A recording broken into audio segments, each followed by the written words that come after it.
Hey guys, tonight we begin with a subject that once decided who lived, who died, and who got dramatically drowned in the village pond: witchcraft. So before you get comfortable, take a moment to like the video and subscribe, but only if you genuinely enjoy what I do here. And let me know in the comments where you're tuning in from and what time it is for you. It's always fascinating to see who's joining us from around the world. Now dim the lights, maybe turn on a fan for that soft background hum, and let's ease into tonight's journey together. In today's world, owning a cat means you either love animals, have an allergy to commitment, or simply enjoy being judged silently while you eat snacks. But in the Middle Ages, your cat wasn't a quirky companion. It was hard evidence that you were in league with the devil, and it didn't even have to be black. Sure, black cats got the worst PR. They were considered Satan's preferred colour scheme, but any cat was suspect. Cats, you see, were thought to be familiars, magical animal assistants gifted to witches by dark forces. Their main purpose? Spying on you, delivering your spells, and licking the blood of your enemies off their paws. Which, in fairness, sounds like a typical Tuesday for some cats. If you were seen feeding a cat, people might think you were sustaining your demon servant. If you let it curl up in your lap, clearly you were holding a private strategy meeting with your infernal advisor. And if you spoke to your cat, which of course everyone does, your neighbours might not hear, "Who's my little fluffy baby?" but "Go forth, destroy the barley crop, and make Agnes trip over her spinning wheel." The church wasn't much help in clearing the feline's name. In 1233, Pope Gregory IX issued a decree linking cats to devil worship. This sparked waves of cat killings in some towns, an act of religious zealotry that, in one of history's greatest ironies, may have made the Black Death worse. Fewer cats meant more rats. More rats meant more fleas. More fleas meant more plague. And naturally, when the plague hit, guess who got blamed? That's right, witches. It was a self-sustaining paranoia loop. Even if you didn't own a cat, just having one hang around your house could raise eyebrows. Stray cats were basically furry accusations with tails. And if your cat scratched someone, leaving them bleeding, that was seen as a demonic attack. The only defense was convincing people that Mittens wasn't possessed. He was just a jerk, which, to be fair, is hard to argue. In the Middle Ages, knowing your way around a spice rack was fine. As long as your knowledge stopped at "salt makes things salty." Anything more advanced, and you were basically on a first-name basis with Lucifer. Herbs, especially medicinal ones, were deeply suspicious. If you could brew a tea that soothed a cough, you might have studied under a healer. But if it actually worked, you had clearly made a pact with the devil. See, medieval medicine relied on two things: prayer and bloodletting. And if your method didn't involve draining half the patient's fluids while muttering Latin, people assumed you had gotten your knowledge from a less heavenly source. The problem was that many women, especially midwives and older village healers, knew how to use plants for practical remedies. They could make salves for wounds, tinctures for fevers, and poultices for infections. To the average villager, this was impressive. To the local priest, this was suspiciously effective magic. It didn't help that some herbs had dual purposes. Chamomile could soothe an upset stomach, but also help someone sleep. Valerian could calm nerves, but also make people a little too calm if you used enough of it. And heaven forbid you knew about mandrake root, a plant so steeped in myth that digging it up was said to cause screaming that could kill you.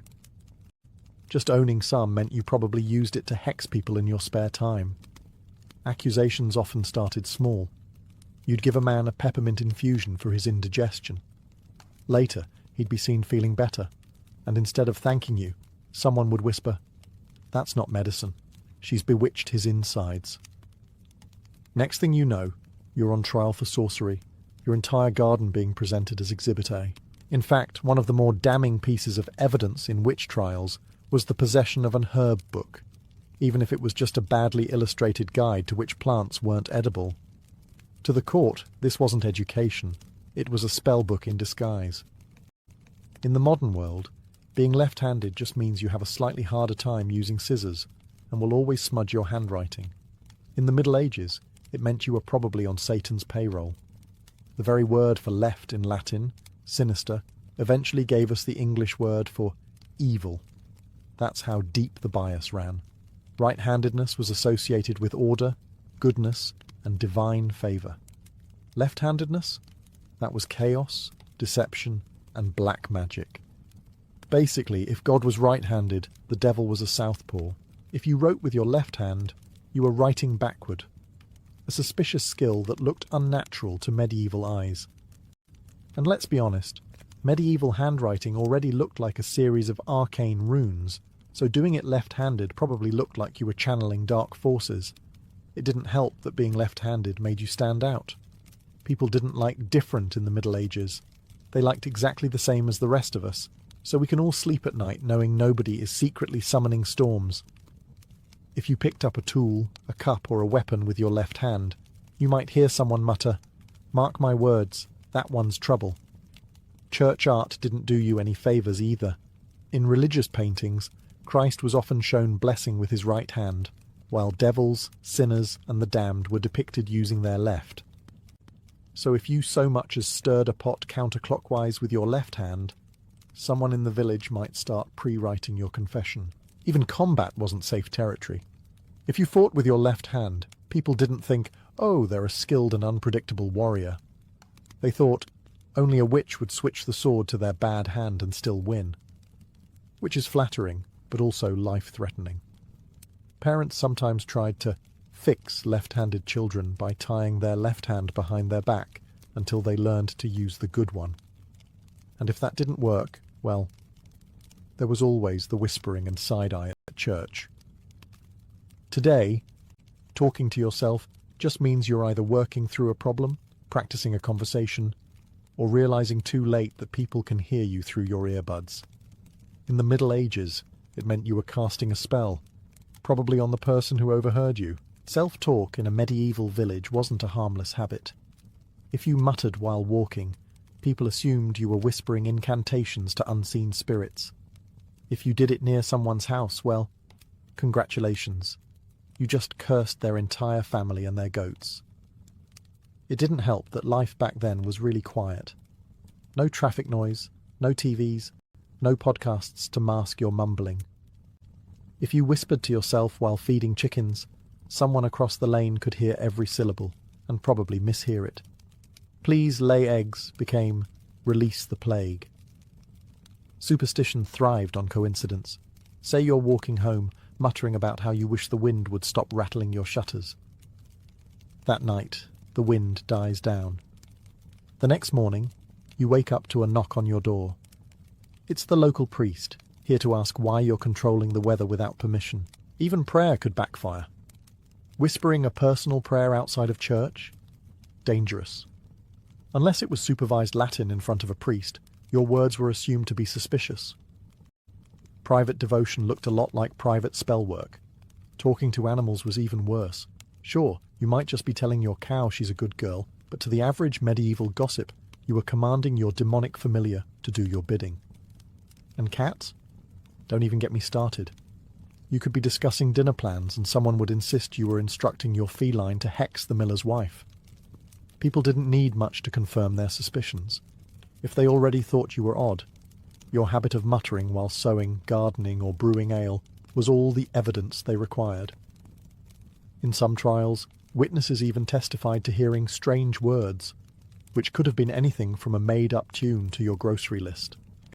In the Middle Ages, your social life was less about personality and more about avoiding the executioner's list. Too many friends? You were obviously bewitching people into liking you. Too few friends? You were obviously cursing anyone who came near you. It was a flawless system, if the goal was to make everyone paranoid. If you were unusually popular, people assumed it wasn't because you were charming, funny, or had the good bread recipe.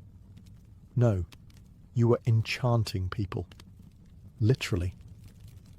How else could you explain half the village showing up to help you thatch your roof when they wouldn't even help their own cousins?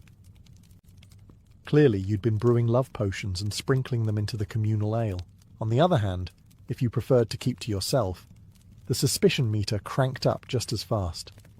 Living quietly, avoiding gossip, and tending your own business.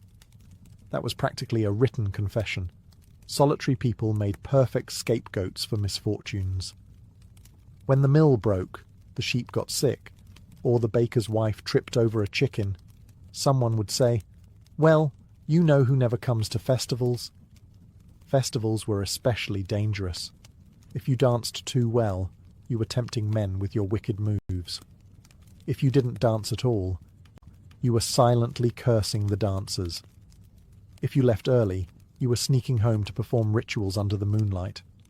And if you stayed until the end, you were gathering gossip for your next hex. Even family ties couldn't save you. If your relatives were popular, people might say you were leeching off their good reputation through magic. If your relatives were disliked, well, witchcraft clearly ran in the bloodline. The worst part was, you couldn't really change how you were perceived. Trying to even things out only made you look more suspicious. Go from shy to social? You'd been converted by dark forces. Go from social to quiet? You'd made a new pact and were plotting something big. In the Middle Ages, midwifery was one of the few respected roles a woman could have. Respected, that is, right up until something went wrong. Then it instantly became witchcraft in disguise. A midwife's job was to deliver babies, and given medieval survival rates, this was about as safe and predictable as juggling lit torches while blindfolded. If the baby and mother survived, clearly you'd called on dark powers to grant them life. If the baby didn't survive, clearly you'd sacrificed it to those same dark powers. It was a win-win for the accusers. The paranoia ran deep. Birth was dangerous in the Middle Ages, and no one understood biology well enough to separate bad luck from intentional malice. Complications like breech births, infections, or postpartum bleeding were common, and since someone had to be blamed, the midwife was the easiest target. It didn't help that midwives knew about herbs and remedies to ease pain or speed labour. These were often the same herbs used in other suspicious activities, so a birthing tonic looked a lot like a witch's brew. And heaven forbid you used anything unusual, like chanting, gentle massage, or, worst of all, boiled water. Such extravagance was proof you were doing something unnatural. Midwives also saw a lot of, well, everything. They knew private details about families, including who had been pregnant, who mysteriously wasn't anymore, and which child bore a suspicious resemblance to the blacksmith instead of the husband. This kind of knowledge made people nervous. In a society where gossip travelled faster than disease, she knows too much could quickly turn into she knows too much because she talks to demons. Sometimes the accusation didn't even start with the family involved. A jealous rival, a spurned suitor, or a cranky neighbour could accuse a midwife of witchcraft simply to ruin her livelihood. All it took was one bad outcome, or one healthy baby whose parents didn't like you, and the whispers began. In the Middle Ages, meteorology wasn't a science, it was a blame game. And if a storm, frost, drought, or oddly shaped cloud happened near your home, the explanation was simple. You did it. It didn't matter that weather patterns were beyond anyone's control. If hail flattened the barley crop, someone had to be responsible. And you, with your slightly odd habits and unfortunate location, fit the bill perfectly. A lightning strike in your yard? Proof that you were summoning fire from the heavens? A late frost just before planting season? Clearly you'd whispered to the moon to ruin the harvest. Rain was particularly suspicious. Too much of it and you'd summoned floods. Too little and you'd bound the clouds. The fact that you benefited just as little from bad weather as everyone else didn't matter. Logic was optional. Some accusations were hilariously specific. In parts of Europe it was believed witches could milk storm clouds the way farmers milked cows. If a sudden downpour hit after you'd been seen in the fields, people assumed you'd been squeezing rain out of the sky for personal gain. And by personal gain, they meant evil purposes nobody could quite define. Travellers could make things worse. If they passed through and claimed, "The The weather was fine until I reached this village. Congratulations. You are now the village's climate control suspect. No one questioned the traveller's honesty, because why would a stranger ever lie? Church sermons also fanned the flames. Priests sometimes preached that witches could steer storms to punish sinners or protect their own crops. So if your garden looked better than your neighbour's after a season of bad weather, you might as well start packing for your trial. Your only real defence was luck, and not living near any major weather events. But in a time before accurate forecasting, that was like trying to avoid puddles while walking blindfolded through a rainstorm. Eventually, nature would turn against you, and the villagers would follow. In the Middle Ages, your skin wasn't just skin. It was evidence. A mole, a freckle, a birthmark, or any odd bump could be interpreted as a witch's mark, proof that you'd signed a contract with the devil. Forget written agreements. Medieval demons apparently preferred to initial their deals directly on your body. These so-called witches' marks were thought to be where a witch's familiar, their animal-shaped demon sidekick, would suckle. Yes, really. If you had a mole near your arm or neck, the story went that you were feeding your demonic pet like some sort of infernal cat cafe. Birthmarks, especially unusual ones, were equally dangerous. A strawberry-shaped mark? That was the devil's brand. A dark freckle? A secret portal for evil spirits? An oddly shaped scar? Clearly the result of a midnight ritual gone wrong. And heaven help you if the mark vaguely resembled a symbol. The moment someone said, "It looks like a crescent moon," you might as well start practicing your innocent yet doomed expression. Witch hunters even had a professional method for finding these marks. During interrogations, they'd strip the accused and poke at anything suspicious with a needle. If the spot didn't bleed or hurt, that was proof it was unnatural. Of course, nerves vary on the skin, so sometimes you just didn't feel the poke, and congratulations, you were now guilty. It wasn't just about where the mark was. It was about whether you could explain it. If you said you'd been born with it, people assumed you were born a witch. If you claimed it appeared later in life, clearly it had shown up after your pact with dark forces.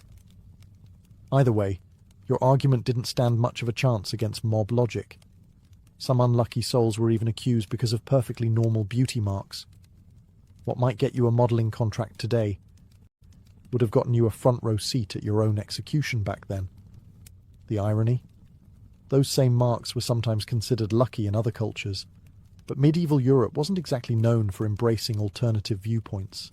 In the Middle Ages, medicine was basically a coin toss, except the coin was weighted heavily toward death. Recovery was slow, painful, and often more dangerous than the original illness. So if you healed someone quickly, you clearly weren't following the approved medieval medical procedure. Bleed them, pray over them, and hope they didn't die of an infection from the leeches. The logic went like this. Illness came from God, either as a test or a punishment. Therefore, curing someone too swiftly was interfering with divine will. If you managed to fix a fever overnight, that wasn't a blessing. It was sorcery. This put healers in a bind. If they worked slowly and patients suffered, they were just doing their job. But if they worked too efficiently, they were meddling in unnatural ways. It was the medieval version of no good deed goes unpunished. Herbalists were especially at risk. A tea made from willow bark could bring down a fever in hours. And since no one understood it contained a natural painkiller, basically medieval aspirin, people assumed the only explanation was magic. And not the fun, sparkly kind, the kind that came with pitchforks and torches. Even pure coincidence could doom you. Let's say the baker's wife has been bedridden for a week, and you bring her some soup. She drinks it, feels better, and gets up the next morning. Instead of thanking you, she and half the village are now debating whether you used a resurrection spell. Congratulations, your chicken broth is now legally a curse, and heaven forbid you healed someone the local priest didn't like. If the patient was unpopular, their recovery might be seen as proof you were helping the wrong sort of people. Suddenly, you weren't just a witch. You were in league with the village troublemakers too. To make matters worse, some healers did keep their recipes secret. not because they were magical, but because they didn't want others stealing their trade. Unfortunately, secrecy was all the proof anyone needed to accuse you of occult knowledge. In the Middle Ages, life expectancy wasn't exactly generous, but that didn't mean you could get away with your husband dying too soon. If you found yourself widowed at a young age, the villagers weren't going to say, "What a tragedy." They were going to say, convenient. Marriage back then was a practical arrangement. A husband's death often meant property changing hands, debts vanishing, and, most suspicious of all, a woman suddenly having more independence than was considered safe. In a society terrified of women making their own decisions, being a young widow was practically an engraved invitation for witchcraft accusations. If your husband had been ill for months, it was suspicious. You'd let the sickness linger so you could inherit his land. If he died suddenly, that was even worse. Clearly you'd poisoned his ale or whispered him into the grave with some bedtime hex. And of course, the condition of your late husband's soul was also up for debate. If he died peacefully, you'd lulled him into the afterlife with your dark charms. If he died screaming, well, you were obviously dragging him to hell personally. No matter the details, you were at fault. Even your behaviour after the funeral could make things worse. If you grieved too little, you were cold-hearted and probably thrilled to be rid of him. If you grieved too much, you were overcompensating to hide your guilt. If you moved on quickly, you'd clearly planned the whole thing. And if you didn't remarry, you were probably living off the devil's pension. Some widows were accused simply because they had the audacity to survive their husbands. In an age when men were seen as protectors, a woman doing just fine on her own meant she must have unnatural help. Spoiler: unnatural help was code for witchcraft. Of course, widowed men didn't face this same scrutiny. If a man remarried 3 weeks after his wife's funeral, people said, well, he needs someone to cook for him.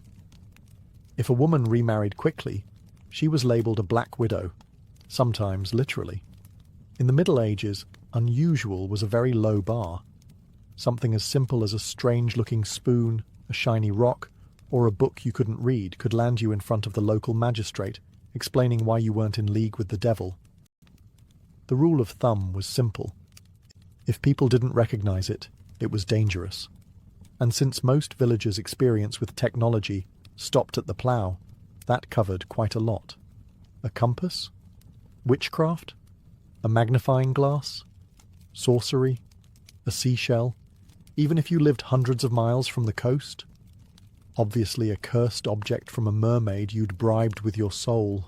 Jewellery was especially risky. If you wore a ring with an unfamiliar design, people assumed it was a talisman that let you summon storms or read minds.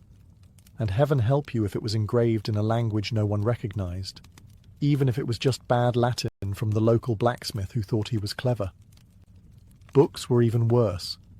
Since literacy rates were abysmal, the average person saw writing as a suspicious art form, like drawing symbols for demons to interpret. An herbal guide could be mistaken for a spell book, and a family recipe written down might be seen as a dangerous grimoire for summoning delicious yet evil pies. Sometimes the unusual object was just something foreign. Trade goods from other regions could be exotic and beautiful, but they also screamed, "I've been somewhere strange and picked up otherworldly knowledge." A carved figurine from a distant market might be seen as a protective charm. Not for you, but for the demonic forces you were allegedly working with. Of course, there was also the problem of forgetting you even owned the thing. Many witch trials included an accused person being shocked when an inquisitor pulled something from their home and declared it evidence. An odd-shaped rock, a dried plant, or a bottle of oil. You might think, that's just something my aunt left me.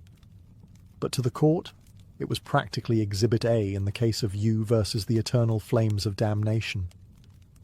In the Middle Ages, timing wasn't just important for comedy. It was the difference between being a harmless villager and being the devil's jester. Laugh at the wrong moment, and you might as well start gathering kindling for your own execution.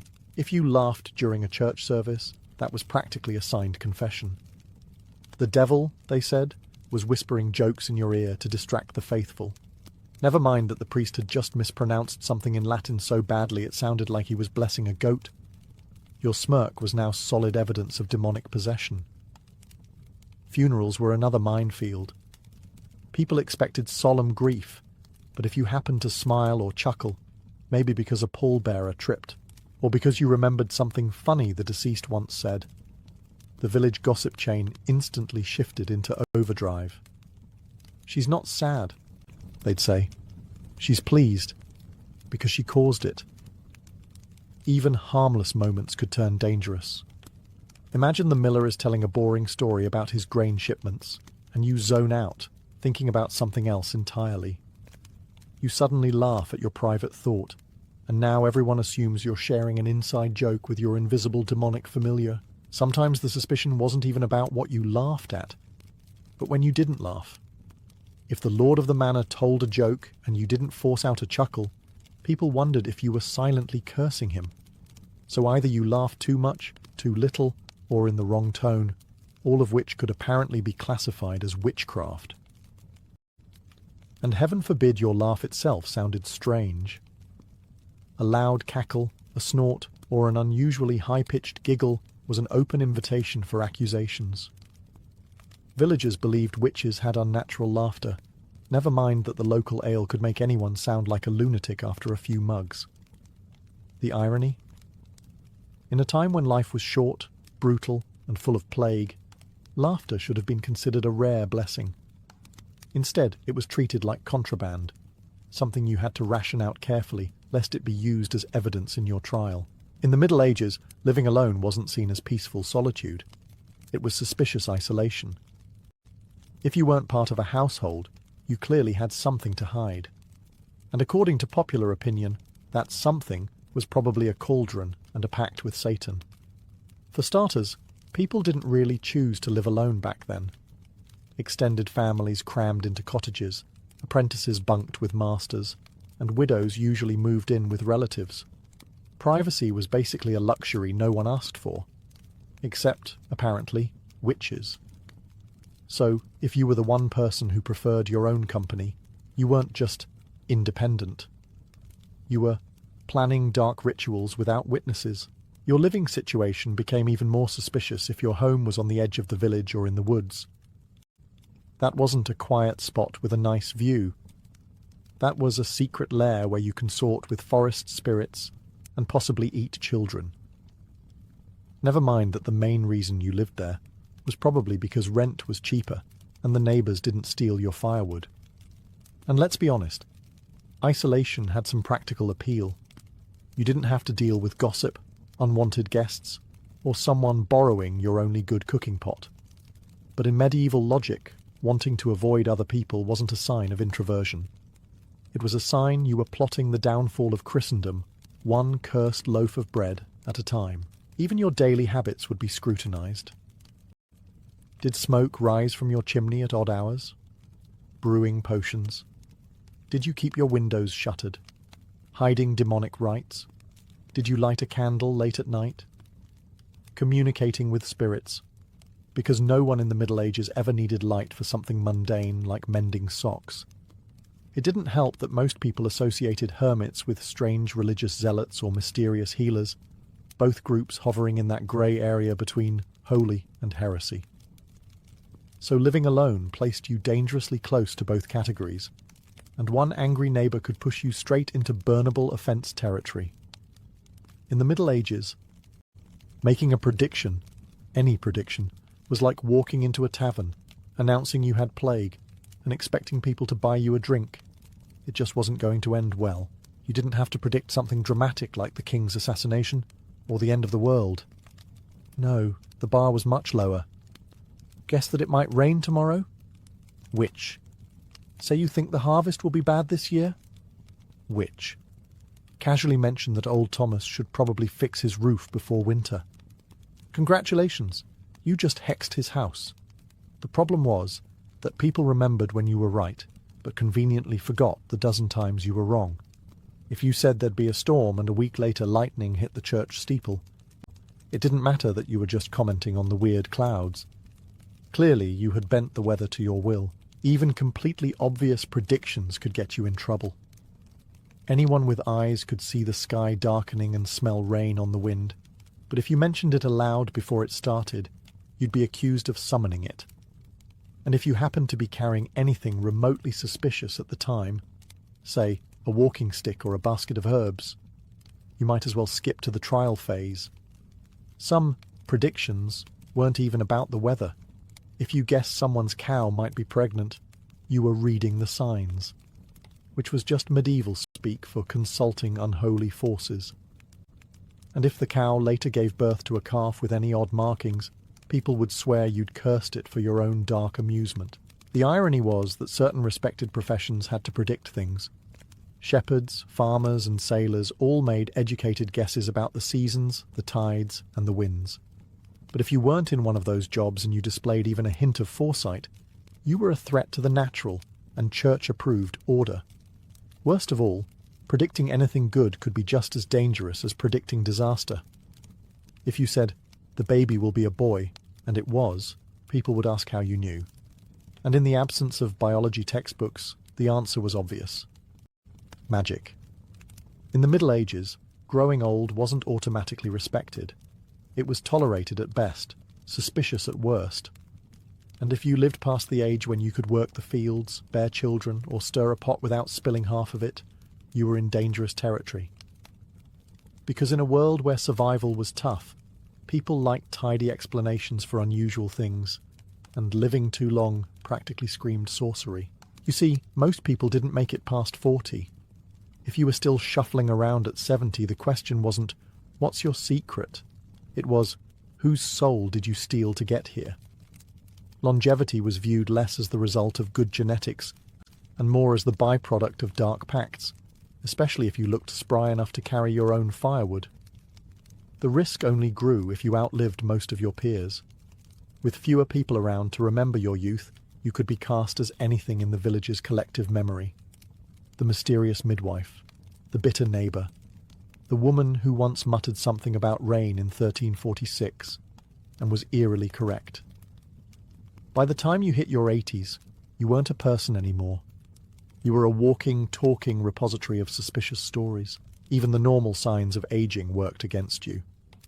Wrinkled skin, proof the devil had marked you. Failing eyesight, obviously the result of too many late-night rituals by candlelight. A hunched back. That's what happens when you've carried a cauldron around for decades. And let's not forget the medieval obsession with witches' teeth. If you were missing a few, people might assume you'd used them in potions. And heaven help you if you were still mentally sharp. In a society where most people couldn't read, knowing things, especially at your age, could only mean one thing. You were hoarding forbidden knowledge. You weren't wise. You were dangerous. To make matters worse, older women were particularly vulnerable. Without a husband to protect them, they were seen as socially adrift, and therefore more likely to be spending time with less reputable company, like spirits or demons. The year was 1119, and the Holy Land stood at a fragile crossroads. The First Crusade had ended 2 decades earlier, leaving a scattering of Christian-held territories in a region still brimming with hostility. The streets of Jerusalem might have felt safe within the city walls, but beyond them, the roads leading to sacred sites were perilous. Pilgrims, poor farmers, noble ladies, even repentant knights, were being ambushed by bandits, enslaved by raiders, or simply killed for their meagre possessions. Every journey to the Holy Sepulchre risked becoming a one-way trip. Into this dangerous world stepped a French knight named Hugues de Payan. A man of deep piety but also clear-eyed practicality, Hugues saw that swords could serve Christ as well as prayers. With 8 fellow knights, he swore a solemn oath in the presence of the Patriarch of Jerusalem, to live as monks, to fight as soldiers, and above all, to protect pilgrims making their way to holy places.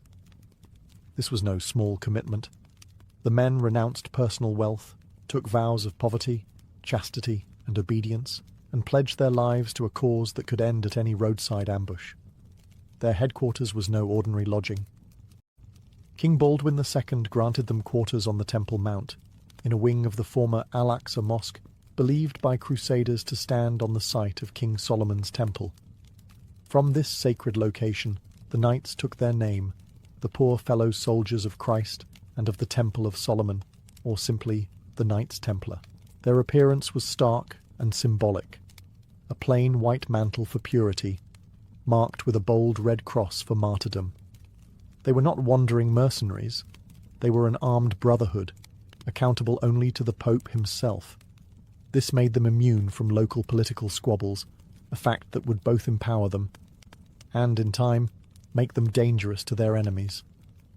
In their early years, the Templars were few in number and modest in resources, relying on donations from nobles in Europe who saw them as the Church's sword arm in the East. But word of their courage began to spread. Pilgrims spoke of white-cloaked knights riding fearlessly into danger, cutting through ambushes like avenging angels. In an age when faith and war were inseparable, the Templars embodied both. Holy men who carried Bibles in their hearts and steel in their hands. It was the beginning of an order that would grow far beyond its humble origins, building a legacy of castles, wealth, and mystery that would haunt history for centuries. Long before swords were drawn in the Holy Land, another group had already planted its roots in Jerusalem, not as warriors, but as caregivers. The Order of the Knights of the Hospital of St. John of Jerusalem, later known simply as the Hospitallers, began in the 11th century as a humble brotherhood, tending to sick and weary pilgrims. In a city sacred to three faiths, they offered medicine, food, and shelter without asking questions about a traveller's birthplace or past sins. But after the First Crusade in 1099, the world around them changed. The streets filled not only with pilgrims, but with soldiers, merchants, and spies. The air itself seemed thick with tension. The Hospitallers realized that compassion alone would not shield their patients from raiders or war. Under the leadership of Blessed Gerard, and later his successor Raymond Dupuy, the order transformed from a purely charitable mission into a militarized brotherhood. The black cloak they had worn as healers gained a new emblem, a white, eight-pointed cross, symbolizing the virtues they vowed to uphold: faith, humility, mercy, and justice among them. Their role expanded dramatically. No longer confined to hospital wards, the Hospitallers built and manned formidable castles across the Crusader states. Fortresses like Crac de Chevalier in Syria, whose walls would come to be feared by Muslim armies and admired by fellow Crusaders. Within these walls, their dual identity thrived. In one hall, they cared for the sick and wounded. In another, they trained with sword and shield, preparing for the next call to arms. Unlike the Templars, whose reputation rested heavily on elite battlefield prowess, the Hospitallers cultivated a balance between war and charity. A Hospitaller knight might spend one day defending a fortress tower from a siege and the next changing bandages in a hospital ward. This blend of martial skill and compassion won them widespread respect among both allies and, grudgingly, enemies. Papal recognition in 1113 cemented their independence, placing them under the direct authority of the Pope, free from local rulers' control.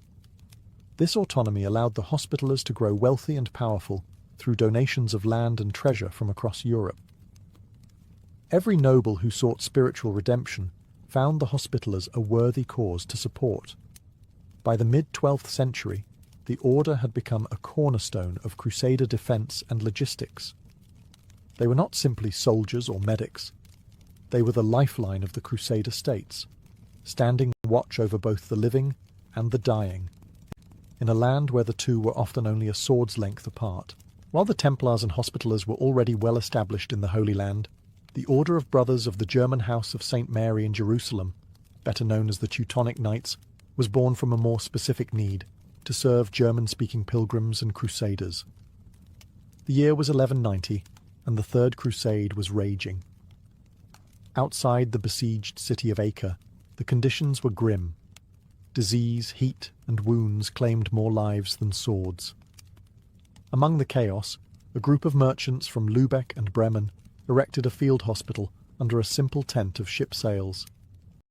Its mission was humble but vital: to care for their countrymen in a foreign land, where language barriers could mean the difference between life and death. What began as a makeshift infirmary soon grew into a recognized order.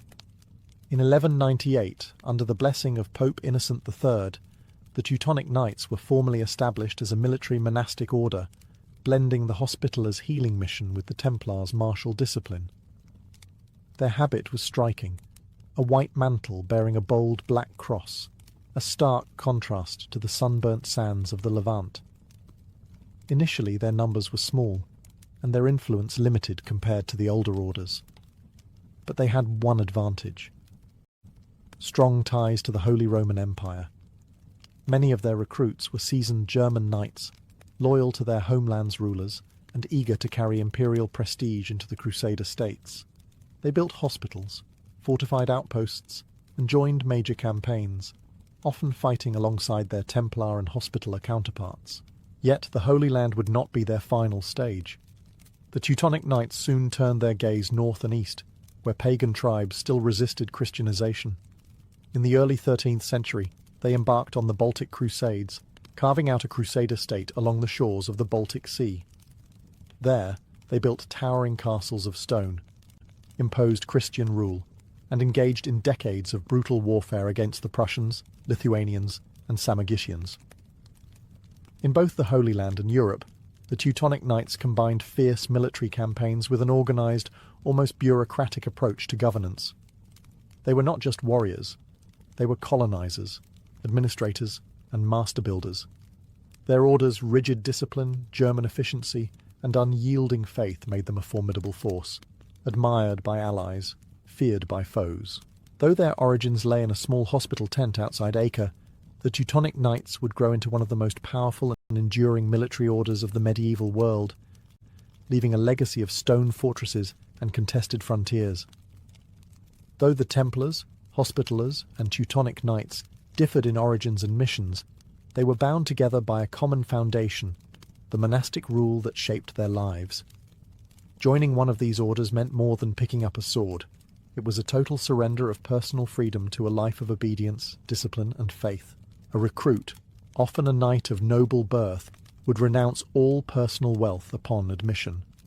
Lands, titles, and income were handed over to the order, leaving him with nothing but the clothes on his back and the weapons issued to him. In exchange, he received the habit of the order. For Templars, the white mantle with its red cross. For Hospitallers, the black cloak with a white cross. For Teutonic Knights, the white with black. These garments were not simply uniforms. They were symbols of vows taken before God. Life within the order followed a strict rhythm. Days began and ended with prayer, often in the chill of a candlelit chapel. Meals were eaten in silence while scripture was read aloud, a reminder that the knight's body was fed for one reason only, to serve God in battle or charity. Luxuries were forbidden: no hunting for sport, no decorative armour, no brightly coloured clothing. Horses were shared between knights, and personal servants were strictly limited. Even letters from home could be inspected by superiors to prevent distraction from the mission. Above all, knights were expected to live by the 3 monastic vows: poverty, owning nothing for themselves; chastity, forgoing marriage and family; and obedience, carrying out orders without hesitation.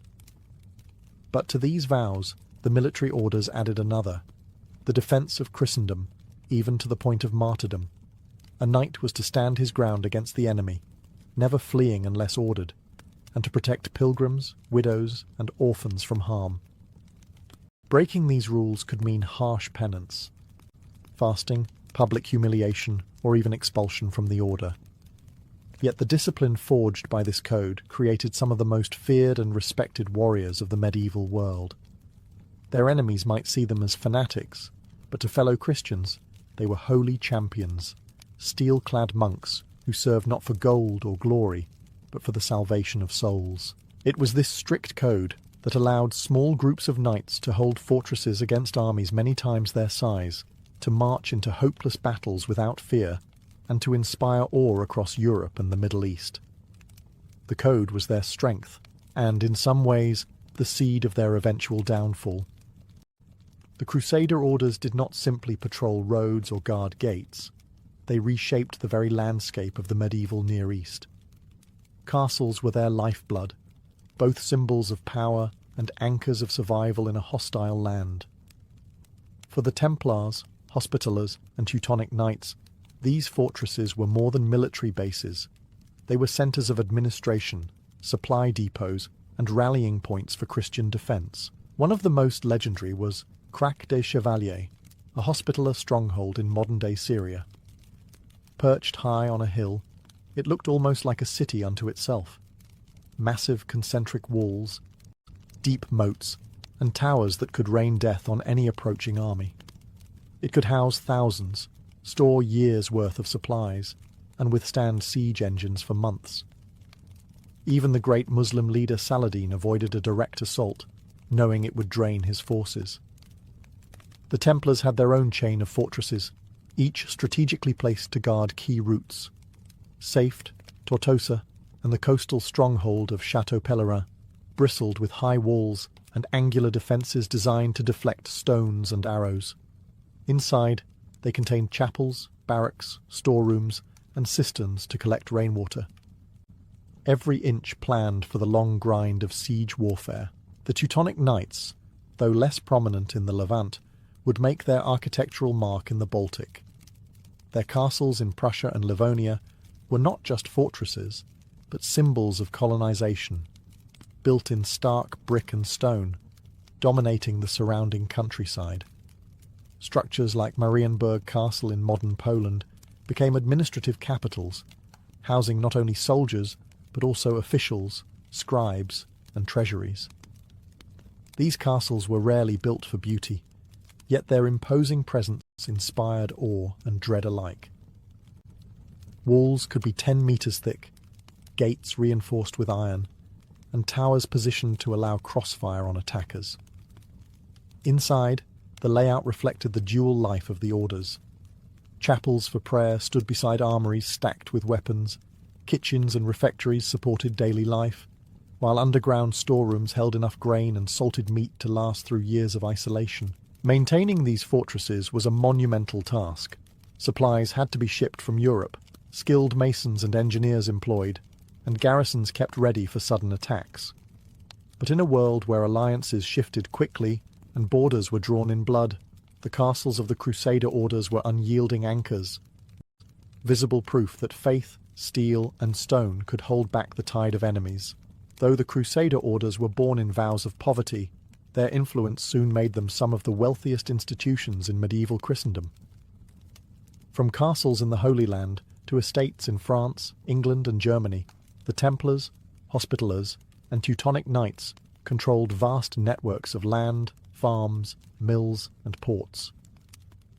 These holdings were gifts from kings, nobles, and merchants who believed that donating to the orders would secure divine favour, and perhaps a few earthly advantages.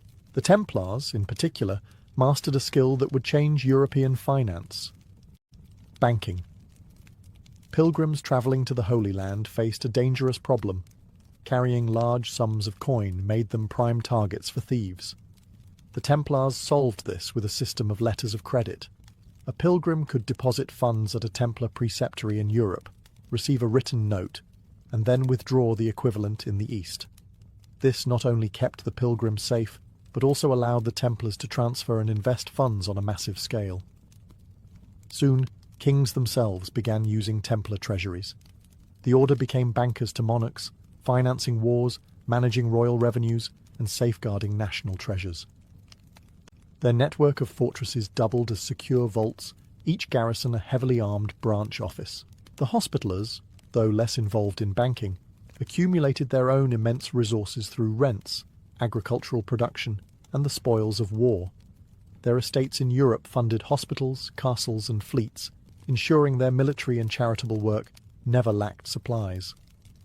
The Teutonic Knights, operating in the Baltic, built a self-sustaining economy from conquered lands, levying taxes, monopolizing trade routes, and exploiting resources like amber, a luxury commodity in medieval Europe. Wealth brought undeniable advantages: better armour, stronger castles, and the ability to hire skilled mercenaries when manpower ran short. But it also drew suspicion. In an age when the Church preached humility, the sight of warrior monks dining well, wearing fine cloaks, or holding sway over kings could provoke envy and fear. Still, for centuries, their riches underpinned their military and political dominance. These were not isolated bands of sword-wielding zealots. They were global organizations, with logistical networks stretching from London to Acre, from Lubeck to Cyprus. Their coin could buy ships, armies, and influence, making them as much a force in medieval politics as on the battlefield. In the Crusader era, gold and faith marched hand in hand, and the military orders knew better than anyone how to wield both. The military orders were forged in the crucible of war, and their reputations were sealed on blood-soaked battlefields. From the Levant to the Baltic, the Templars, Hospitallers, and Teutonic Knights fought in some of the most desperate campaigns of the medieval world, often as the shock troops who could turn the tide, or as the last to stand when all hope was gone. One of the Templars' most famous moments came at the Battle of Montgisard in 1177.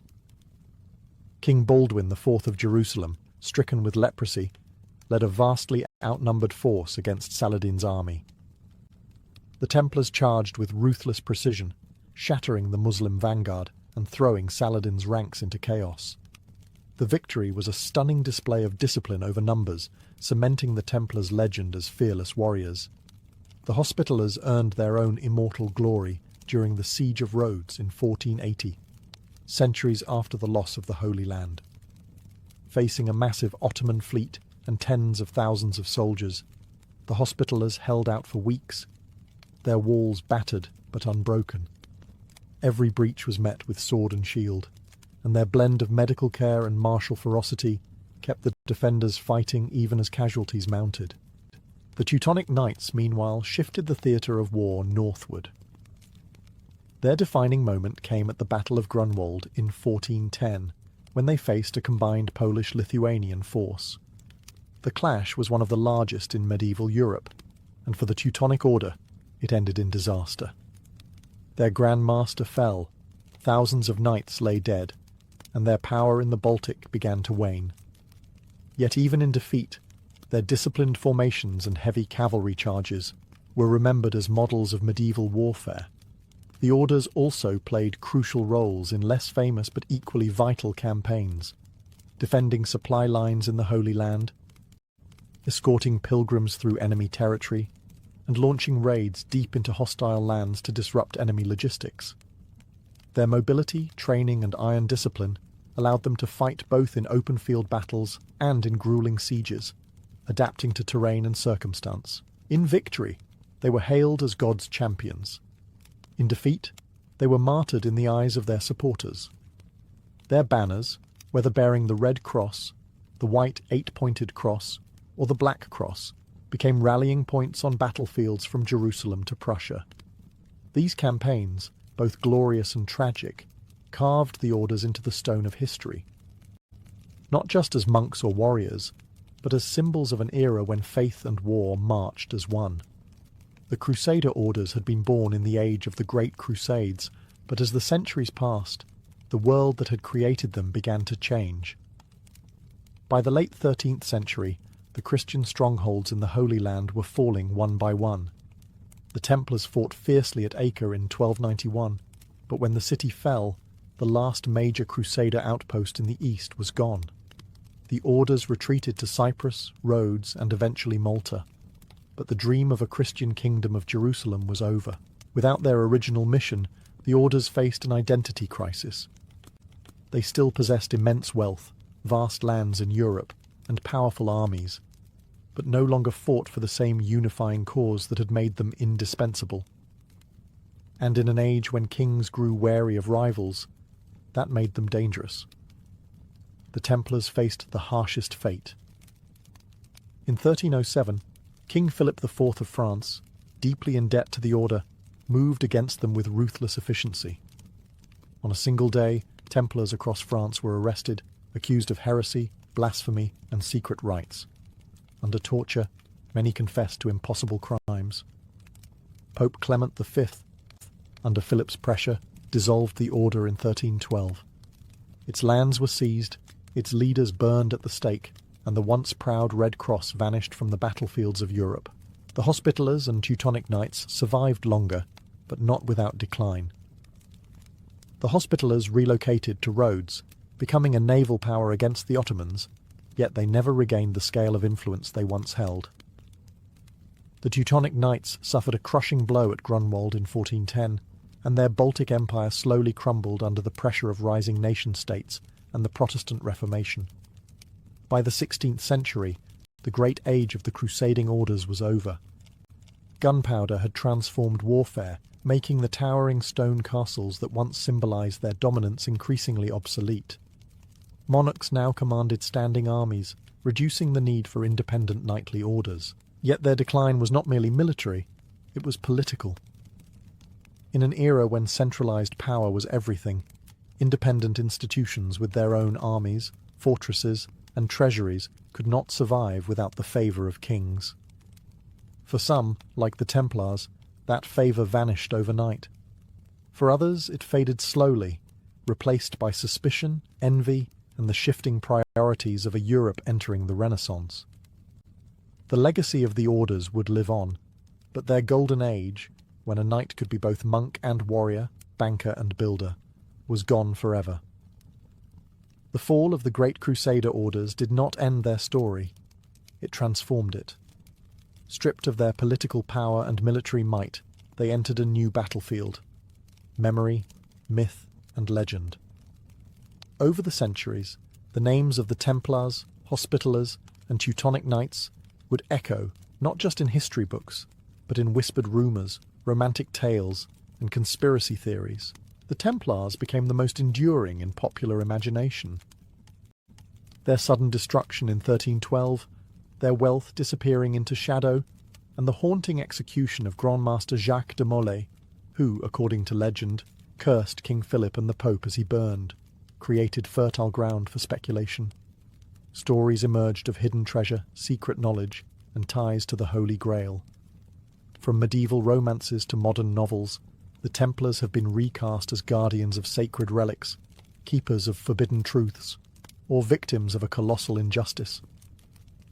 The Hospitallers took a different path. Though they no longer ruled vast Crusader states, they endured by adapting.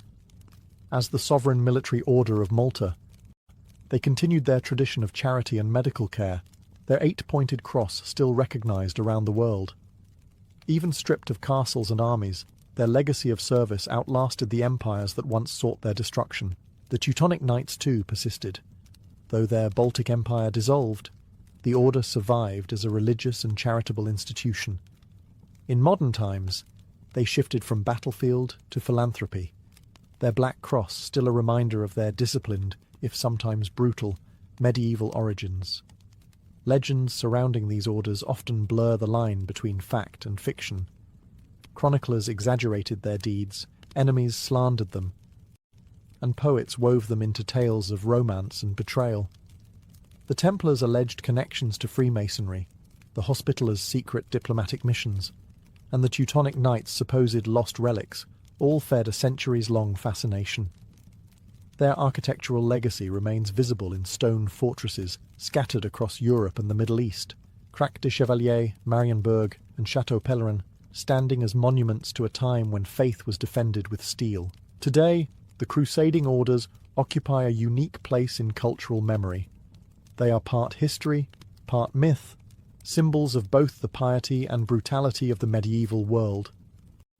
Whether seen as holy warriors, ruthless conquerors, or mysterious guardians of ancient secrets, they continue to capture imaginations, proof that, though their banners no longer fly in battle, the Crusader orders have never truly left the stage of history.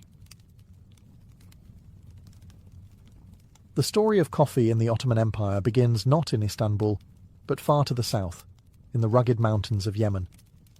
By the early 16th century, Yemeni Sufi mystics had already been brewing the roasted beans as a way to stay awake during long nights of prayer. From the port of Mocha, this strange dark drink began its journey northward, carried in the holds of merchant ships along the Red Sea trade routes. When coffee first reached the imperial capital, it was unlike anything the Ottomans had tasted before. Tea was not yet common, and wine was forbidden by Islamic law, so this bitter, aromatic brew occupied a unique space. It was neither intoxicating nor bland. It awakened the mind while keeping the body alert, making it a natural companion for conversation, reflection, and work. The earliest cups in Istanbul were served in the private chambers of the elite. Palace kitchens experimented with the drink, perfecting its preparation in small copper pots known as kezve, and serving it in delicate porcelain cups without handles. The Ottomans quickly elevated coffee to an art form. Finely ground beans were simmered slowly over low heat, often sweetened and sometimes spiced with cardamom. The brewing process became almost ceremonial, a performance in miniature. Coffee's arrival coincided with a period of intense cultural flourishing in the Ottoman capital. Istanbul in the mid-1500s was a melting pot of languages, faiths, and trades, its markets teeming with goods from 3 continents. Coffee fit perfectly into this cosmopolitan atmosphere. Merchants from Syria, Yemen, and Egypt found eager customers among Istanbul's residents, who were always keen to sample the latest luxury from abroad. At first, coffee remained a drink for the wealthy and well-connected. Bags of beans were expensive, and brewing required specialized utensils. But its popularity grew rapidly, and soon the demand outstripped the palace walls.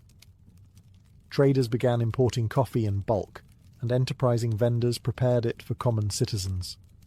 What had once been a rare indulgence of the court started appearing in workshops, markets, and street corners. By the time the first public coffee houses opened in Istanbul in the 1550s, the drink had already transformed from an exotic curiosity into a social necessity. In just a few decades, coffee had not only entered Ottoman life, it had begun to reshape it. From humble Yemeni origins, it was on its way to becoming the beating heart of urban culture in one of the world's greatest empires. By the mid-16th century, coffee had spilled beyond the confines of elite households and palace kitchens, and Istanbul was ready for a new kind of social space. The city's bustling streets, lined with spice markets, bathhouses, and mosques, now gained an entirely new fixture: the public coffee house. The earliest recorded establishments appeared around 1554, founded by 2 enterprising men from Aleppo and Damascus. They recognized that coffee was more than a drink. It was a reason for people to gather. In these modest shops, small copper pots simmered over glowing charcoal, filling the air with a rich, earthy aroma. Wooden benches lined the walls, and customers sat shoulder to shoulder, sipping from porcelain cups as they engaged in conversation, watched storytellers, or played backgammon. These coffee houses were revolutionary for Ottoman urban life. Until their arrival, most public gathering spaces were tied to religion, trade, or leisure activities like the bathhouse. The coffee house created a neutral ground, open to merchants, artisans, scholars, soldiers, and travellers alike, where social boundaries could blur. A janissary might find himself sharing a table with a poet, or a merchant might overhear a debate between 2 theologians. The atmosphere was lively, often accompanied by the clack of game pieces, the rhythmic recitation of poetry, or the laughter of friends exchanging gossip. A single cup of coffee might last an hour, giving patrons ample time to talk, listen, and observe. Unlike taverns, which served alcohol, coffee houses encouraged clear-headed discussion, making them safe havens for both spirited debate and quiet reflection. Coffee house owners quickly learned that the environment mattered as much as the drink. Many decorated their spaces with carpets, lamps, and calligraphy. Some hired musicians or storytellers to keep patrons entertained. Others became known for their particular brewing style or for adding unique spices to the coffee. It didn't take long for these establishments to spread across the empire. From the capital to provincial towns, coffee houses became landmarks in the urban landscape. They served as morning meeting spots for tradesmen, afternoon retreats for scholars, and nighttime stages for performers. But their openness also attracted attention from the authorities. Here, conversations could wander from harmless poetry to sharp political critique. Within just a few years of their rise, coffee houses would become both cherished centres of community and suspect arenas in the eyes of the state. a dual reputation that would follow them for centuries. From their earliest days, Ottoman coffeehouses became more than places to drink coffee. They were stages for culture. In a city where literacy was prized but not universal, these spaces brought the arts to life through performance. The moment you stepped inside a well-known coffeehouse in Istanbul's Tahtakale or Üsküdar districts, you might be greeted not by a merchant calling for orders, but by the rhythmic, almost hypnotic voice of a storyteller. Storytellers, known as medders, were masters of the spoken word.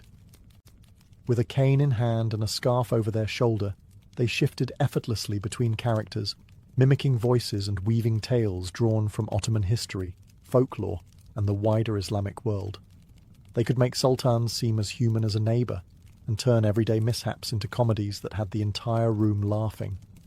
Coffeehouses gave these performers a platform, and in return, the medders gave coffeehouses their soul. Poetry, too, thrived in these smoky rooms. Patrons recited verses by the great Ottoman poets like Baki and Fuzuli, or improvised their own in a spirit of friendly competition.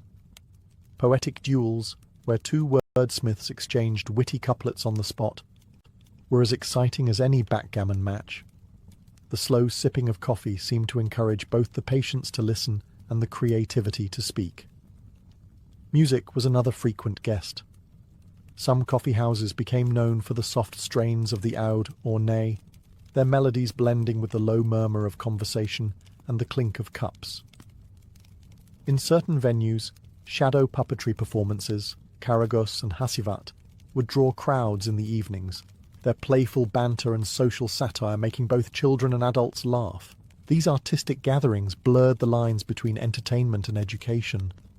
Stories carried moral lessons, poems conveyed philosophical reflections, and songs preserved oral traditions. For many, the coffeehouse was not just a social venue, but an informal school, one where you could learn history, language, and wit without ever opening a book. As word of these vibrant gatherings spread, artists and intellectuals began to seek out coffeehouses as places to test new ideas, refine their work, or simply find an audience. In this way, the Ottoman coffeehouse became a cultural hub, part theatre, part classroom, part salon, where creativity could thrive in the warm glow of oil lamps and the steady scent of freshly brewed coffee. While poetry and storytelling gave Ottoman coffeehouses their cultural prestige, games gave them their everyday heartbeat. Step into one on a late afternoon, and you'd hear more than just the hum of conversation. You'd hear the sharp clack of backgammon pieces, the shuffle of playing cards, and bursts of laughter as friends teased each other over a well-played move. Backgammon, or tavla, reigned supreme. Its origins stretched back centuries, and in the Ottoman coffeehouse it became more than just a pastime. It was a display of wit and strategy. Old men hunched over boards like generals over battle maps, while younger players hovered nearby, learning tricks and debating the odds. The rhythmic roll of dice was as much a part of the coffeehouse soundscape as the simmering sezvi. Chess also held a place of honour. Patrons who fancied themselves intellectuals would engage in slow, deliberate matches, drawing on tactics as old as Persia itself. A single game could stretch for hours, accompanied by sips of coffee and murmured analysis from onlookers. For many, these games were not just entertainment. They were a way to test one's mind, patience, and composure. Card games, often imported from Europe, added variety to the leisure mix, though they occasionally sparked moral debates. Some religious scholars frowned upon their association with gambling, yet in many coffeehouses they were played in a friendly spirit, with wagers limited to pride and bragging rights. Leisure in the coffeehouse extended beyond the games themselves. It was in the pauses between moves, in the long, companionable silences, and in the quiet observation of passers-by through open doors. Here, men escaped the pressures of work and family for an hour or two, finding comfort in routine. Regulars had their favourite spots, and friendships deepened over countless shared cups. The coffeehouse was also a place where news was traded as quickly as gossip. Merchants shared rumours about market prices, travellers brought tales from distant provinces, and political developments often arrived here before they were formally announced. A game board might pause mid-match while a patron recounted a new decree from the palace or a scandal from the court. In the Ottoman coffee house, leisure was never idle. Every game, every chat, and every sip of coffee wove together into a rich tapestry of daily life, a blend of competition, camaraderie, and the unhurried pleasures that made these establishments indispensable to the rhythm of the city. As Ottoman coffee houses flourished, they became more than cultural salons and gaming parlours. They evolved into political nerve centres. The same qualities that made them ideal for poetry and leisurely debate also made them perfect for the exchange of political ideas. In an empire that stretched across 3 continents, information travelled in fragments, rumours, and whispers, and the coffee house was where those fragments came together. Inside, merchants from the bazaar discussed changes in tax policy. Janissaries shared grievances about their pay, and clerks speculated on shifts in the Sultan's court. A single conversation might jump from the price of grain to the latest military campaign, weaving together local concerns with imperial affairs. The coffee house gave ordinary citizens, who had no place in the halls of power, a forum to voice opinions and measure the mood of the city. This openness, however, did not escape the attention of the authorities. Sultans and their viziers quickly recognized that coffee houses could act as incubators for dissent. Political satire, woven subtly into a storyteller's tale or a shadow puppet play, could carry sharper criticism than any public speech.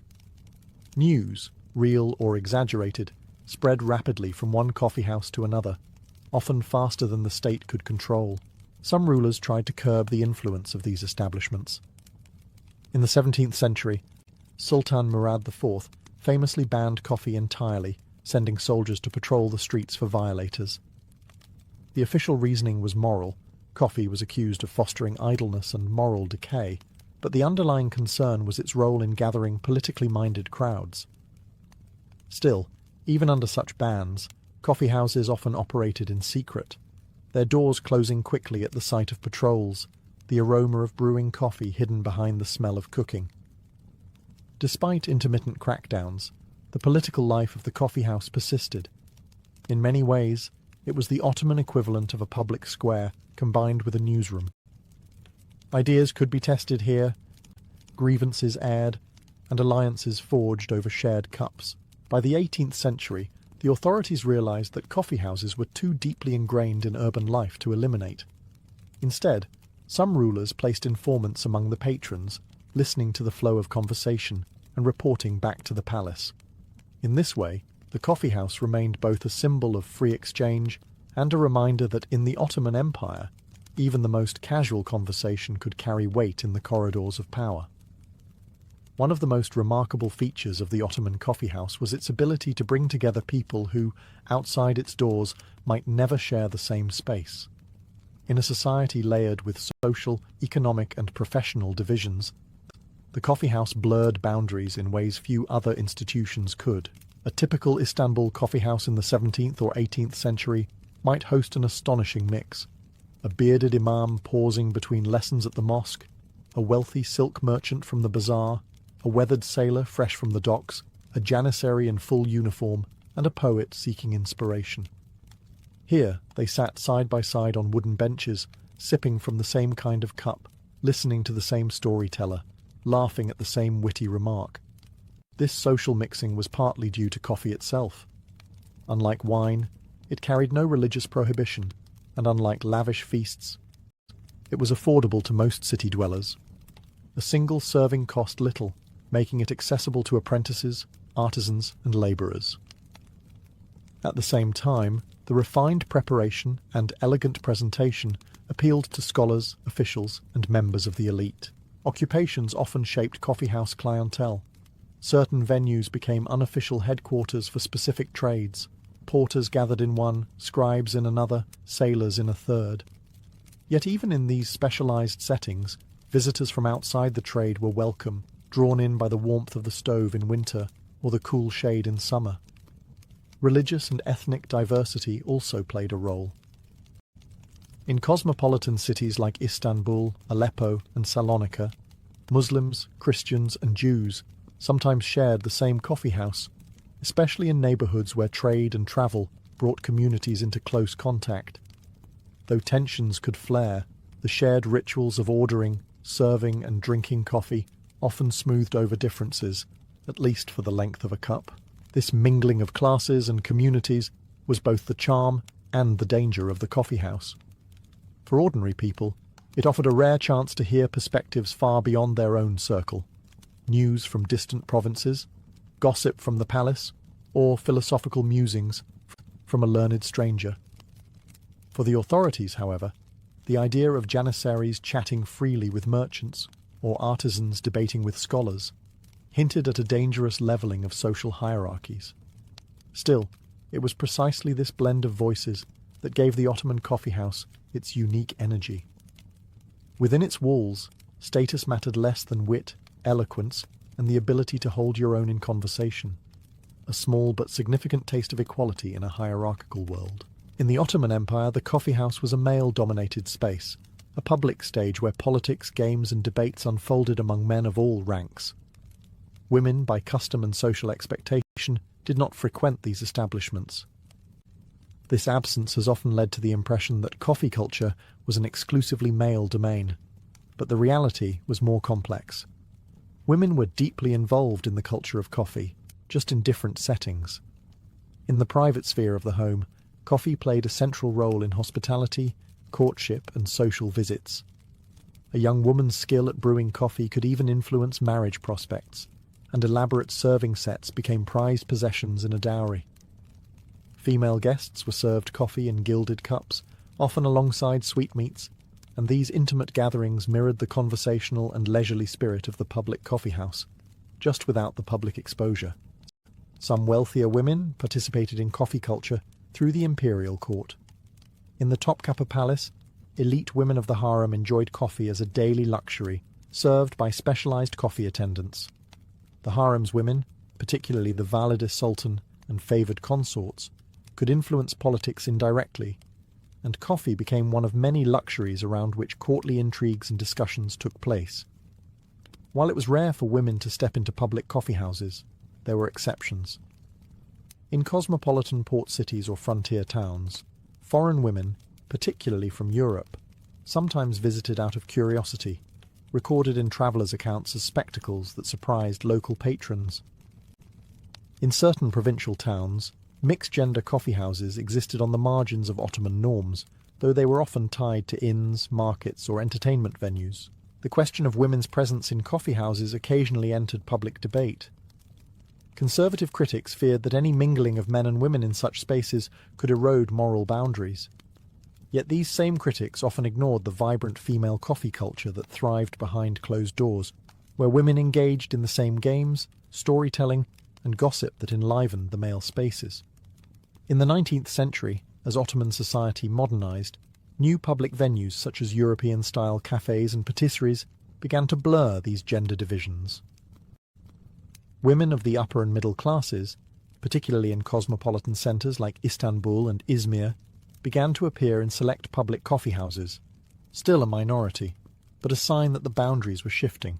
Thus, while the Ottoman coffee house in its classic form remained a male preserve, women were never absent from coffee culture itself. They simply nurtured their own parallel tradition, one equally rich in conversation, hospitality, and the ritual pleasure of the brew. For all their popularity, Ottoman coffee houses lived under a shadow of suspicion. To the sultans and their advisors, these bustling hubs of conversation were double-edged swords, places of social bonding, yes, but also fertile ground for gossip, satire, and potentially dangerous political talk. The first major crackdown came in the early 17th century under Sultan Murad IV, a ruler famed for his strictness and his personal austerity. Murad believed coffee houses encouraged idleness, undermined public morals, and, most dangerously, served as meeting grounds for dissenters. In 1633, after a devastating fire in Istanbul, blamed, perhaps unfairly, on careless coffee house patrons, Murad ordered the closure of all such establishments. Coffee itself was banned, and violators faced harsh punishments, sometimes even execution. Yet the closures never truly killed coffeehouse culture. Many establishments went underground, operating discreetly behind shuttered doors or disguised as private homes. Patrons learned to hide their cups and sesves at the first sign of patrols. The bans became a cat-and-mouse game between authorities and citizens, with enforcement varying depending on the ruler's temperament. Later sultans, while less severe than Murad, still treated coffeehouses warily. The concern was not just moral decay, but political risk. The Janissary Corps, whose loyalty was vital but unpredictable, often gathered in coffeehouses. These meetings could be harmless camaraderie, or the seedbed for mutinies. In times of unrest, shutting down coffeehouses became an easy way for the government to disrupt potential conspiracies. Even in peaceful times, coffeehouses drew suspicion because they were hard to control. Unlike the mosque, they were not under direct religious supervision. Unlike the marketplace, they were not tied to official trade guilds. They were semi-autonomous spaces, run by private owners and filled with free-flowing talk, a combination that made bureaucrats uneasy. Some rulers tried regulation, rather than outright bans. Licenses were introduced, taxes imposed, and in some cases, state informants were placed among the patrons. Storytellers and performers were warned against crossing certain political lines, though many found clever ways to veil criticism in allegory or humour. In the end, coffeehouses proved remarkably resilient. Each ban only seemed to deepen public affection for them, turning the act of sharing a cup of coffee into a quiet gesture of defiance. This tug-of-war between the people's love of coffee and the state's mistrust of its gathering places became one of the most enduring themes in the Ottoman coffeehouse story. By the twilight of the Ottoman Empire in the late 19th and early 20th centuries, the coffeehouse had already outlived bans, moral crusades, and political suspicion. What began as a Yemeni import in the 1500s had grown into an institution so deeply woven into urban life that it was impossible to imagine the empire without it. Even as railways, telegraphs, and European-style cafes transformed city life, the traditional Ottoman coffeehouse retained its magnetic pull. Its influence stretched far beyond the walls of its smoky interiors. The coffeehouse had shaped the way Ottomans socialized, debated, and even thought. It had nurtured storytellers, poets, musicians, and amateur philosophers. It had been both a cradle of high art and a stage for everyday humour, where a porter's sharp joke could earn as much applause as a scholar's polished verse. It was a school for listening as much as speaking, a place where news was sifted, opinions tested, and worldviews expanded. The political dimension never disappeared. Even in the empire's final decades, coffeehouses served as unofficial newsrooms, where discussions about constitutional reform, modernization, and the empire's place in a rapidly changing world could flow more freely than in official venues. Many of the ideas that would shape the early Turkish Republic and modern Middle Eastern politics were first debated over small porcelain cups in such spaces. Culturally, the Ottoman coffeehouse left an enduring mark on architecture, literature, and daily ritual. The image of men gathered under low-hanging lamps, smoke curling upward, dice clattering on wooden boards, and the scent of freshly brewed coffee lingering in the air became a defining scene of Ottoman urban identity. Even today, in cities like Istanbul, Sarajevo, and Cairo, echoes of this tradition live on in neighbourhood kahvehaneler, where the pace is unhurried and conversation flows as steadily as the drink itself. Globally, the Ottoman coffeehouse contributed to the spread of coffee culture far beyond its borders. European travellers carried the idea home, and by the 17th century, coffeehouses in London, Paris, and Vienna were thriving, direct heirs to their Ottoman counterparts in both form and function.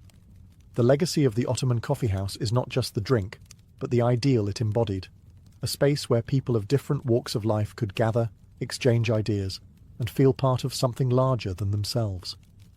In a world that changes faster with each generation, that simple promise, a seat at the table, a cup in hand, and a voice in the conversation, remains as powerful as ever.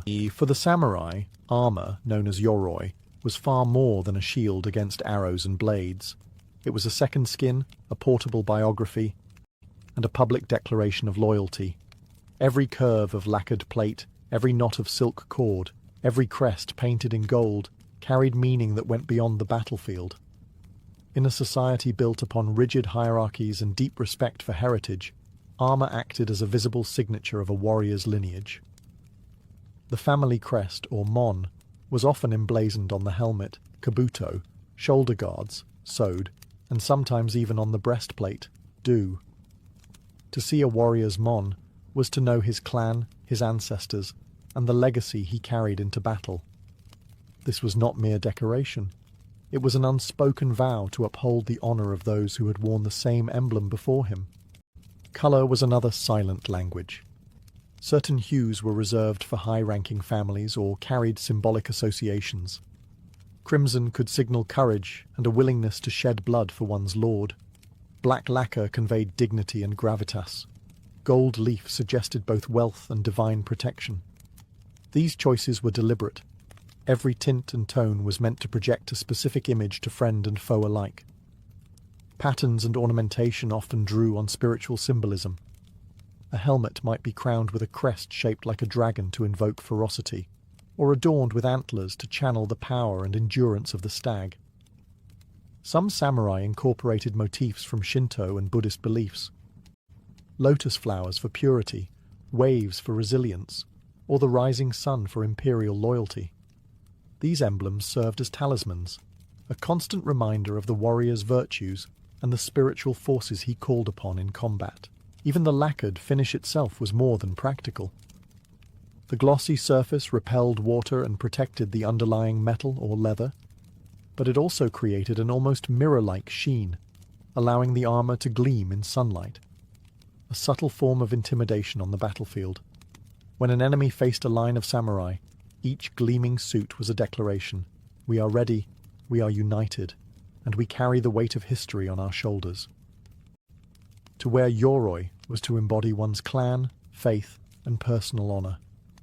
In the mind of the samurai, the armor was not simply clothing for war, it was an extension of the soul.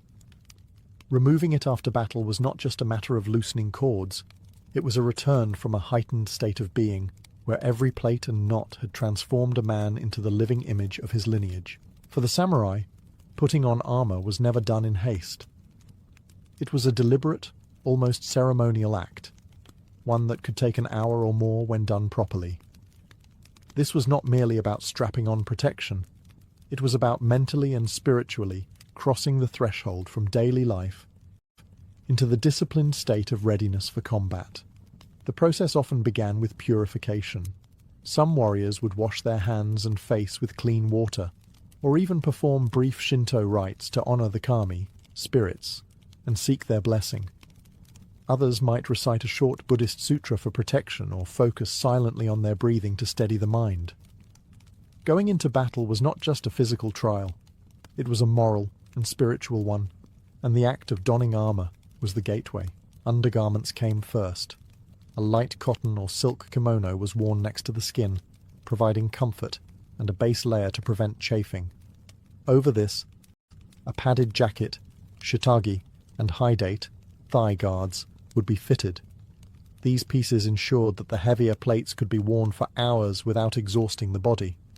Each layer was tied with precision, the cords adjusted so they would not loosen in the chaos of battle.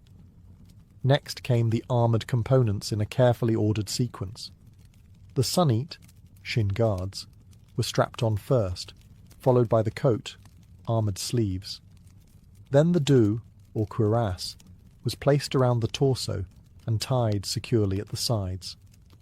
This central piece was often the most ornate, bearing the clan crest prominently. The sewed, shoulder guards, followed, wide and flaring to protect against downward strikes.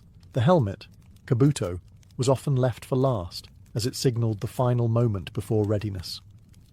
Secured under the chin with a shinobi no-o cord, the kabuto's weight and enclosed feeling reminded the warrior that from this point forward, he was no longer an individual. He was a samurai in battle form. Assistants, usually retainers or fellow warriors, often helped in the process. This was not simply for efficiency. but as a mark of trust and solidarity. The act of tying another man's armor was intimate and significant. It meant you were preparing him for life or death struggle. By the time the final knot was tightened and the last plate polished with a sleeve, the samurai was transformed.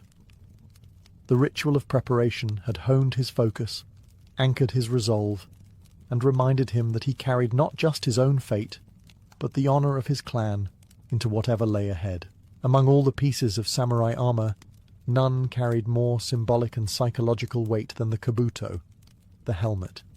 It was the final piece placed upon the warrior's head before stepping into battle, and with it came a transformation, not just in appearance, but in spirit. If the yoroi was the body of the samurai's honor, the kabuto was its crown. The design of a kabuto was as much art as it was engineering. Its bowl, or hachi, was often made from dozens of overlapping metal plates riveted together, creating a structure strong enough to deflect arrows and sword strikes. The front featured a visor, mabizashi, sometimes curved outward to shield the eyes and add a fearsome silhouette. At the back, layered neck guards called shikoro fanned out, protecting the nape without restricting movement. But the kabuto's function extended far beyond protection. It was a visual declaration. Many bore elaborate maedate, crest-like ornaments mounted on the front, which could take the form of gilded horns, fearsome demons, dragons, or stylized clan emblems. These designs were not random decoration. They were carefully chosen symbols meant to inspire allies, intimidate enemies, and proclaim the wearer's identity across the battlefield. A warrior advancing under a pair of towering antlers or a golden sunburst was instantly recognizable, even in the chaos of combat. Inside the kabuto, the ukabari, a silk or cotton lining, helped absorb sweat and provided comfort. The helmet was secured by the shinobi no-o, a cord tied firmly beneath the chin. This knot was critical. If too loose, the helmet could slip at a decisive moment, but if too tight, it could choke the wearer during exertion. Adjusting it was a small but deliberate act, signalling that the samurai was now fully enclosed in his warlike form. There was also etiquette in how the kabuto was handled. It was never placed carelessly on the ground or tossed aside. When not worn, it might rest on a lacquered stand, sometimes displayed in a position of honor in the warrior's home. In ceremonies, it was polished until it gleamed, reflecting the care and pride of its owner. The kabuto was more than just a piece of armor. It was a statement of readiness, a banner for the head, and often a family heirloom passed from one generation to the next. When a samurai lowered it onto his head, it was the final step in a transformation from man to warrior, sealing his role as both protector and representative of his clan's honor. If the kabuto was the crown of the samurai, the do, the cuirass, was its beating heart. This central piece protected the torso, the core of the warrior's body, where a single well-placed arrow or sword thrust could end a life. But the do was more than just protection. It was the canvas upon which a samurai displayed his clan identity, personal taste, and even his philosophy of combat. The do evolved over centuries, beginning as heavy iron or leather plates and gradually transforming into the lacquered, segmented marvels of the Sengoku period. The armor was often constructed from horizontal lames, kozain, small scales of iron or hardened leather, laced together with silk cords in intricate patterns. These cords, called odoshi, were not just functional. Their colors carried symbolic meaning and could denote rank, clan, or battlefield role. Wearing the do followed its own etiquette. It was fastened around the torso with cords tied in precise knots, ensuring a snug fit without restricting breathing. The front and back panels overlapped to provide extra strength over vital areas. A well-fitted do allowed the samurai to twist, draw his bow, or wield his sword with minimal hindrance, a reminder that mobility was as important as protection. The surface of the do was often a work of art. Some bore the family crest, mon, in gold leaf. Others featured lacquered designs of dragons, waves, or clouds, invoking strength, resilience, and divine favor. These motifs could act as talismans, imbuing the warrior with a sense of invincibility. For those of higher rank, the finish was immaculate, the lacquer polished to a deep shine that caught the light on the battlefield. An intimidating sight for any opponent. Donning the do was a moment of transition. Assistants or retainers might hold it in place as the cords were tightened, checking each knot for security. For a samurai, this step was both practical and symbolic. The chest, home to the heart and lungs, was now shielded by the honor of the clan. In some traditions, a warrior might whisper a brief prayer at this stage, acknowledging the vulnerability of his body and placing his fate in the hands of the gods. Once secured, the do gave the samurai the feeling of being encased in resolve. It was the literal and metaphorical core of his armor, a piece that carried his family's history on its surface and guarded his life beneath its plates. While the do protected the core, a samurai could not fight effectively without safeguarding his limbs. The arms and legs were the moving parts of combat, constantly exposed during swordplay, archery, and mounted charges. For this reason, the sword, kote, and sunita were essential, not just for protection but for balance and agility. The sword, or shoulder guards, were large, rectangular plates that hung from the upper arm, shielding the shoulders and part of the upper torso. Constructed from lacquered iron or leather scales laced together, they flared outward to deflect downward strikes from swords or spears. Their movement was carefully calibrated, loose enough to allow the arm to raise a bow or swing a katana, but secure enough to stay in place during rapid maneuvers. Often they bore the family crest, or were color-coordinated with the do, ensuring the entire suit looked unified. The kote protected the arms from wrist to shoulder. These armored sleeves were made from a combination of chainmail, kusari, metal splints, and fabric padding. The outer arm was heavily reinforced, while the inner arm remained more flexible for ease of motion. Kote were tied at several points to keep them snug, preventing loose fabric from catching on a weapon or an opponent's armor. In close combat, kote could mean the difference between a deflected sword cut and a severed arm. The sunite, or shin guards, shielded the lower legs, a part of the body often targeted in foot combat to destabilize an opponent. Made from vertical iron splints sewn onto cloth or leather backing, sunite were secured with straps behind the calf. The design allowed a warrior to kneel, run, or mount a horse without the plates digging into the skin. Their lacquered surfaces resisted mud and rain, vital in the unpredictable conditions of battlefields. Fitting these limb pieces was a methodical process. The sunite went on first, followed by the kote, and finally the sword. Each step checked for comfort and stability. Assistants often adjusted them to ensure no part of the armor shifted in the heat of combat. Beyond function, these components completed the samurai's silhouette. The flaring sword, articulated kote, and sturdy sunite gave the warrior a balanced, imposing form. They were the moving defenses of the armor, enabling offense and defense to work in harmony, proof that samurai armor was as much about precision engineering as it was about ceremony and honor. In the art of samurai armor, the lower body was never neglected. While the upper torso and head drew the most attention, strikes to the thighs, hips, and groin could be just as lethal. The haydate and kusazuri formed the essential defenses for this vulnerable region, allowing the warrior to move freely while shielding him from slashes, arrows, and glancing spear thrusts. The haydate were thigh guards worn beneath the kusazuri, strapped directly over the kimono or padded undergarments. They consisted of small rectangular iron or leather plates sewn onto a fabric panel, which wrapped around the front of the thighs like an apron. The design ensured flexibility. The plates overlapped slightly to provide coverage without locking the legs into rigid positions. When kneeling or riding, the haydate flexed naturally, preserving agility in the heat of battle. Above them hung the kusazuri, skirt-like strips that extended downward from the bottom edge of the do. Usually made in multiple flaring panels, the kusazuri were constructed from rows of lacquered scales laced together, matching the colour and style of the cuirass. Their primary role was to protect the hips, pelvis, and upper thighs, areas particularly exposed when the samurai leaned forward in combat or while mounted. The kusazuri also served an aesthetic function, completing the visual unity of the armor. They expanded the silhouette of the samurai, making him appear broader and more imposing. The rhythmic sway of the panels as the warrior moved added to his presence, almost like the robes of a ceremonial dancer. Except these panels could deflect a sword blow. Fitting these pieces was part of the armor's careful ritual. The haidate were tied first, snug around the waist and upper legs. Then the kusazuri, already attached to the do, were adjusted to hang evenly.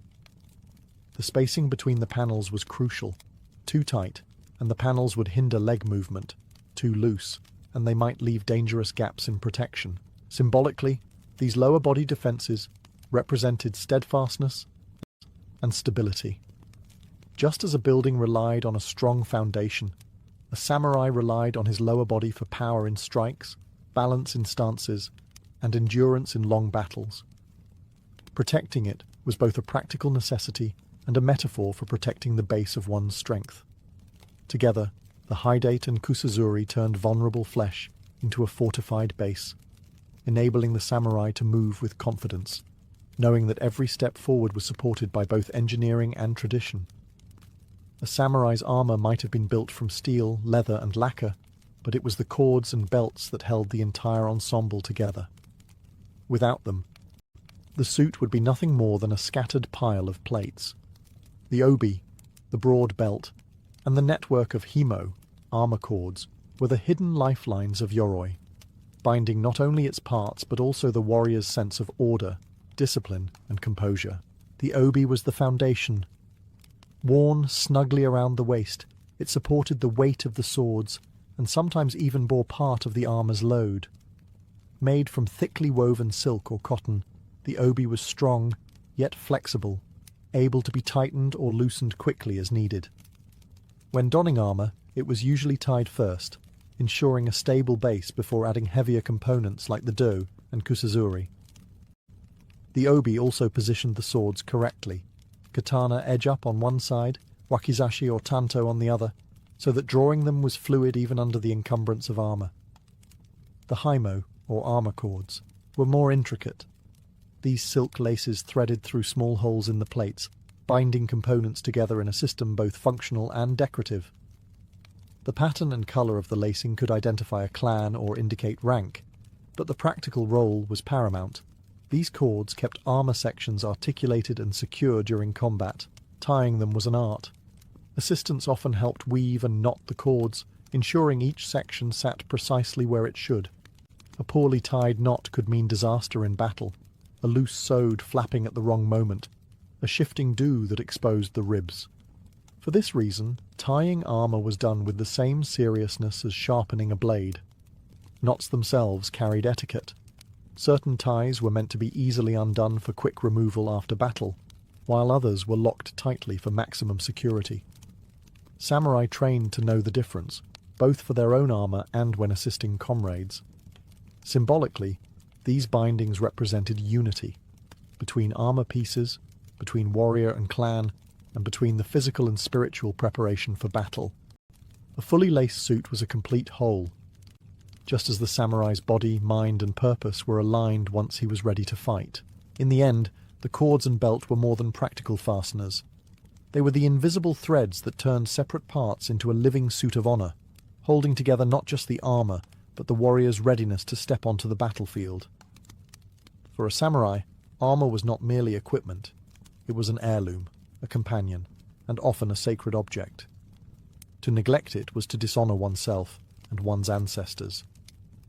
Just as a blade required constant sharpening, armour demanded regular care to keep it battle-ready and worthy of the warrior who wore it. After combat or training, the armour was carefully dismantled piece by piece. Each component, kabuto, do, sode, kote, haidate, sunita, was inspected for damage. Dents in metal plates were hammered out by skilled armourers, while frayed cords were replaced with new silk lacing, often dyed to match the original colour. Any chips in the lacquer were touched up, both to preserve the armour's appearance and to protect it from rust. Moisture was the armour's greatest enemy. After a rainy campaign or a humid summer battle, every plate was wiped dry, and the cords aired to prevent mold. Armour was often stored in a dry chest, sometimes lined with rice straw to absorb humidity. The kabuto might be displayed on a lacquered stand, but it was always covered with a cloth to shield it from dust and sunlight. Cleaning was not just practical, it was ceremonial. Some samurai treated the process as a form of meditation, taking the time to reflect on the battle just fought and to prepare mentally for the next. The slow rhythm of untying cords, wiping lacquer, and folding garments became a way of transitioning from the heightened state of combat back to the stillness of everyday life. Respect for armour extended to how it was handled. Dropping a piece carelessly, stepping over it, or placing it in a dirty spot was considered deeply disrespectful. When not in use, armour was stored neatly and in a specific order, ready to be donned quickly if duty called. The armour's longevity was a testament to this care. Well-maintained suits could be passed down for generations, each layer of lacquer and every repaired plate telling the story of past battles.